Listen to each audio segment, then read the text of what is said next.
இந்த திருவிழா ஆரம்பம் அதை மட்டும் கொஞ்சம்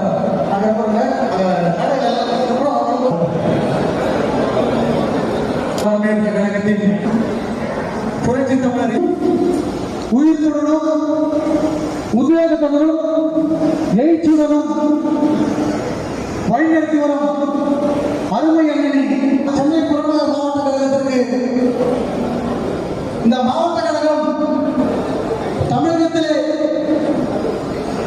ஒரு சிறந்த மாவட்டம் என்பது நமக்கு எல்லாரும் தெரியும். ஏனென்றால் கழக ரீதியாக செயல்பட்டுக் கொண்டிருந்தாலும் கூட நம்ம மாவட்டத்துக்கு மட்டும் ஒரு பெருமை உண்டு. ஏனென்று சொன்னால் தேர்தலுக்கு முன்பாக நம்ம மாவட்டத்தில் இருக்கவங்க வட்டக்கழக செயலாளர், பகுதி கழக செயலாளர், ஒன்றிய கழக நிர்வாகி அனைவரையும் நேரடியாக சந்திச்சு இந்த மாவட்டத்தை வழிநடத்த நம்முடைய ஐயா பொருளாளர்களே இந்த தகவலை சொல்ல வேண்டும். இன்னும் இந்த இயக்கம் இப்படி வலுவர வேண்டும் என்கின்ற காரணத்திற்காக நீங்கள் யாரால் பேசணுமோ கை தூக்கி அவங்களுடைய கருத்துக்களை சொல்லலாம்.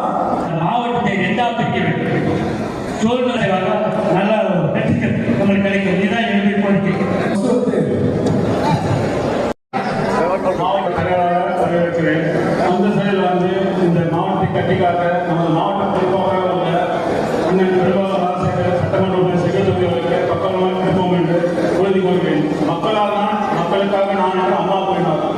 இப்போது மக்களுக்காக நாம், மக்களால் நாம் என்று கூற வேண்டிய தருணம் உள்ளது. அனைத்து பகுதி மகளிர் செயலாளராக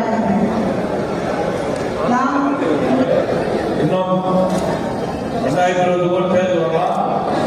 ஒரு கால முதலமைச்சர் எடப்பாடியோட ஆணையாக இந்த மாவட்டத்தை, அதாவது வந்து சோழநல்லூர் மாவட்ட செயலாளர், ஆலந்தூர் மாவட்ட செயலாளர், என் அருமை சகோதரர் முன்னாள் பாராளுமன்ற உறுப்பினர், செங்கல்பட்டு மேற்கு மாவட்ட கழக செயலாளர் அருமை சகோதரர் சிட்லம்பாக்கத்தார் அவர்கள் பாதங்களை சமர்ப்பித்து வாய்ப்புக்கு நன்றிகளை விடுகிறேன். நன்றி. அம்மா அவர்களுக்கு பிறகு இந்த இயக்கத்தை கட்டி காத்து வருகின்ற புரட்சி தமிழர் அருமை என்ற எடப்பாடியார் இவருடைய ஆட்சி நாம் வருவதற்கு நீங்கள் அத்தனை பேரும் துணையிருந்து உள்ளாட்சி தேர்தலை யாரை நிற்க வைக்க வேண்டும், யார் வெற்றி பெறுவார்கள் என்ற நிலை இப்போதே நீங்கள் முடிவெடுத்து மாவட்ட பொறுப்பாளர் இந்த பகுதியை பார்த்து வர இப்போ மாவட்ட செயலாளர் 2 பேர் அவரை கலந்து இங்க இருக்கிறவங்கெல்லாம் நீ கலந்து உடனடியா இந்த உள்ளாட்சி தேர்தலில் யார் இருந்தாலும் நம்ம வெற்றி பெறுவோம் என்பதை சொல்லி இடைத்தேர்தல் எந்த நேரத்தில் முதலாளத்துக்கு வந்தாலும் யார் வேணாலும் அந்த எடப்பாடி ஆளை காட்டுறது தப்பு இல்லை. ஒரு ஆளுக்கு நீ யார் தப்பா நினைக்கக்கூடாது. நம்மளால முடிஞ்ச வாக்குகளை போட வேண்டும். வெற்றி பெறுவதற்கு என்ன வழி, அந்த மொத்தத்தையும் நாம் தானே மக்கள் பேர் என்னை உட்பட பணியாற்றி துரோகிகளை அதோடு ஒழிக்கிறதற்கு நாம் முறையாக இருக்க வேண்டும். தந்தை பெரியார் கடமை, கண்ணியம், கட்டுப்பாடு என்னும் தாரக மந்திரத்தை நம்முடைய பிதாமகன் பேரறிஞர் அண்ணா கல்லறை மீது ஈர்த்து கொண்டிருக்கிற ஏழைகளுடைய பிதாமகன் இதய தெய்வம் புரட்சி தலைவர் எம்ஜிஆர் அவர்கள், அனைத்திந்திய அண்ணா திராவிட தலைவி மாணிக்க தலைவி, மாசற்ற தலைவி புரட்சி தலைவி அம்மா அவர்கள், இவர்களின் வழியில் பொறுப்பினை ஏற்று இயக்கத்தையும் இயக்கத்தினுடைய தொண்டர்களையும் தலைமையேற்று வழிநடத்தி சென்று கொண்டிருக்கிற கழகத்தினுடைய பொதுச் செயலாளர், மாட்சிமை மிகுந்த முன்னாள் முதலமைச்சர், மரியாதைக்குரிய அருமை அண்ணன் புரட்சி தமிழர் எடப்பாடியார் அவருடைய ஆணையின் அடிப்படையில் நடைபெற்றுக் கொண்டிருக்கிற சென்னை புறநகர் மாவட்ட கழகத்தின் சார்பிலே நடைபெற்றுக் கொண்டிருக்கிற செயல் வீரர்கள், வீராங்கனைகள் ஆலோசனை கூட்டத்தினுடைய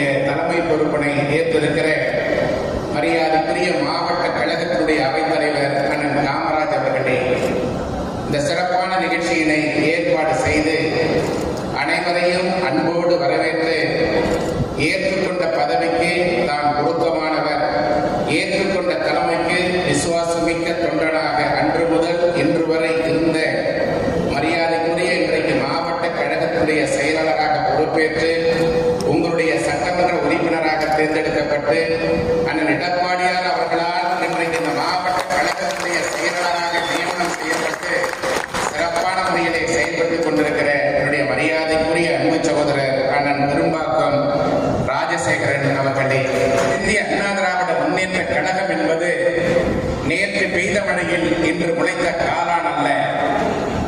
இயக்கத்திற்கென்று ஒரு வரலாறு இருக்கிறது.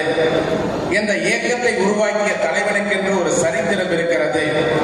அனைத்து இந்திய அண்ணா திராவிட முன்னேற்ற கழகம் தொண்டர்களுக்காக உருவாக்கப்பட்ட இயக்கம். இன்றைக்கு தொண்டர்களால் பாதுகாக்கப்படுகின்ற ஒரு இயக்கம் அனைத்து இந்திய அண்ணா திராவிட முன்னேற்ற கழகம் என்பதை யாரும் மறந்துவிட முடியாது. புரட்சி தலைவரால் உருவாக்கப்பட்ட இந்த இயக்கம் தமிழகத்தில் இருக்கின்ற ஏழைகள், எளியோர்கள், வறியவர்கள், விவசாய கூலிகள், தொழிலாளர்கள் என்று வறுமை கோட்டிற்கு கீழே வாழ்ந்து கொண்டிருக்கிற மக்களுடைய உரிமைகளை தட்டி எழுப்புவதற்காக புரட்சி தலைவர் எம்ஜிஆர் அவர்களால் 1972ஆம் ஆண்டு உருவாக்கப்பட்ட இயக்கம்தான் அனைத்து இந்திய அண்ணா திராவிட முன்னேற்ற கழகம். அப்படிப்பட்ட இயக்கத்தை புரட்சி தலைவி அம்மா அவர்கள் எக்கோட்டையாக மாற்றி இந்தியாவுடைய 3வது பெரிய இயக்கமாக மாற்றி காட்டியவர் இதய தெய்வம் புரட்சி தலைவி அம்மா அவர்கள். இந்த இருபெரும் தலைவருடைய மறைவிற்கு பின்னால் இந்த இயக்கத்துடைய பொதுச் செயலாளராக அண்ணன் எடப்பாடியார் அவர்கள் பொறுப்பேற்றதற்கு பின்னாலே இந்த இயக்கத்தில் இருக்கின்ற துரோகிகள், சூழ்ச்சியாளர்கள், சூழ்ச்சி மதியாளர்கள் உள்ளிட்டவர்கள் அனைவரும் எத்தனையோ சூழ்ச்சிகள் செய்தும் அண்ணன் எடப்பாடியார் அவர்களை வீழ்த்த வேண்டும் என்று கங்கணம் கட்டி செயல்பட்ட போது கூட அனைத்து இந்திய அண்ணா திராவிட முன்னேற்ற கழகம் அண்ணன் எடப்பாடியாரின் தலைமையிலே உறுதியாக உங்களுடைய ஆதரவோடு நின்ற இயக்கம் என்பதை யாரும் மறந்துவிட முடியாது. புரட்சி தலைவர் எம்ஜிஆர் அவர்கள் முதலமைச்சராக இருந்த காலகட்டம் 1980ஆம் ஆண்டு நடைபெற்ற நாடாளுமன்ற தேர்தலிலே கழகம் தோல்வியுற்றது. 2 இடங்களில் மட்டுமே நாடாளுமன்றத்திலே புரட்சி தலைவர் எம்ஜிஆர் அவர்கள் வெற்றி பெற்றார்கள். அந்த நேரத்திலே கழகத்திலே இருந்த முன்னணி தலைவர்கள் நாஞ்சில் மனோகரன், சுப்புலட்சுமி போன்ற எத்தனையோ தலைவர்கள் புரட்சி தலைவர் எம்ஜிஆர் அவர்களுக்கு துரோகம் செய்துவிட்டு சென்ற போது கூட புரட்சி தலைவர் எம்ஜிஆர் அவர்கள் இயக்கத்துடைய தொண்டர்களையும் நிர்வாகிகளையும் பொதுமக்களையும் நம்பினார்கள். பொதுமக்கள் மத்தியிலே சென்று வாக்குகளை கேட்ட பொழுது நான் என்ன தவறு செய்தேன் என்று ஒரு கேள்வியை பொதுமக்கள் மத்தியிலே கேட்டார்கள். பொதுமக்கள் அதற்கு நன்றாக பதிலளித்தார்கள். நாடாளுமன்ற தேர்தல் முடிந்தவுடன் அன்றைய காங்கிரஸ் அரசு புரட்சி தலைவர் எம்ஜிஆருடைய ஆட்சியை கலைத்தது. மீண்டும் சட்டமன்ற தேர்தல் நடைபெற்ற பொழுது வாக்காளர்களை சந்தித்த புரட்சி தலைவர் எம்ஜிஆர் அவர்கள் நான் என்ன தவறு செய்தேன் என்று கேட்டார்கள். மக்கள் அதற்கு சரியான பதிலை தந்தார்கள். நீங்கள் எந்த விதமான தவறும் செய்யவில்லை, மீண்டும் தமிழகத்துடைய முதலமைச்சராக நீங்கள் தான் வர வேண்டும் என்று முடிவெடுத்து 1980ஆம் ஆண்டு காங்கிரஸ் திமுக கூட்டணியை பட்டு தோல்வியடைய செய்து மீண்டும் புரட்சி தலைவர் எம்ஜிஆர் அவர்களை தமிழகத்துடைய அரியணையிலே அமர வைத்தவர்கள் தமிழக மக்கள். அதே போன்று ஒரு சோதனை 1996ஆம் ஆண்டு புரட்சி தலைவி அம்மாவின் தலைமையிலே தேர்தலை சந்தித்த பொழுது 4 இடங்களில் மட்டுமே கழகம் வென்றது.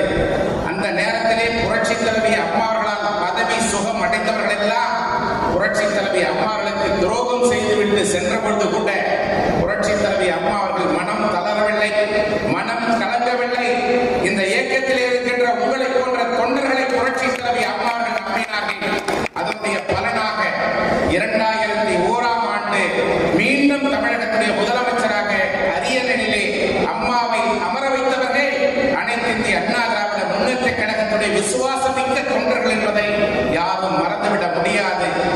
அதே போல மீண்டும் 2011, 2016 ஆகிய சட்டமன்ற தேர்தலிலே புரட்சி தலைவி அம்மா அவர்கள் தமிழகத்துடைய முதலமைச்சராக தேர்ந்தெடுக்கப்பட்டார்கள். புரட்சி தலைவி அம்மாவுடைய மறைவிற்கு பின்னால் இந்த இயக்கத்திற்கு ஏற்பட்ட சோதனையின் பொழுது பல்வேறு சோதனைகளுக்கு பிறகு அண்ணன் எடப்பாடியார் அவர்கள் மீண்டும் தமிழகத்துடைய முதலமைச்சராக புரட்சி தலைவி அம்மாவுடைய தெய்வீக நல்லாசியோடு முதலமைச்சராக அமர்ந்தார்கள். அந்த காலகட்டத்திலே பல்வேறு சோதனைகள் கூட இருந்தவர்கள் குழிமறித்தார்கள், சூழ்ச்சி செய்தார்கள். முதலமைச்சர் பதவியிலே இருந்து அண்ணன் எடப்பாடியார் அவர்களை அகற்ற வேண்டும் என்று அன்றைக்கு துணை முதலமைச்சராக இருந்த ஓ பன்னீர்செல்வம் உட்பட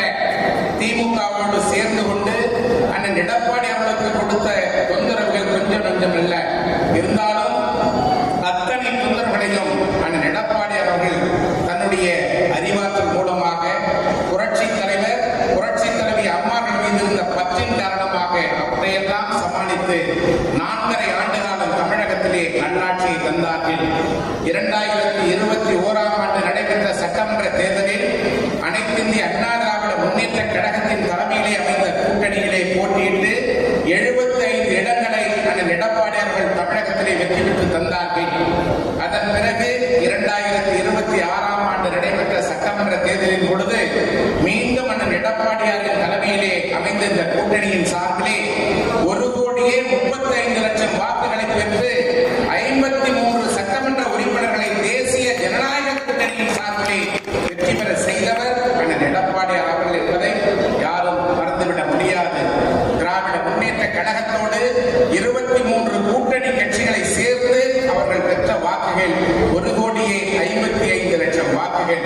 இன்றைக்கு ஆட்சி அதிகாரத்தில் இருக்கின்றவர்கள் பெற்ற வாக்குகள் 1,70,00,000 வாக்குகள்.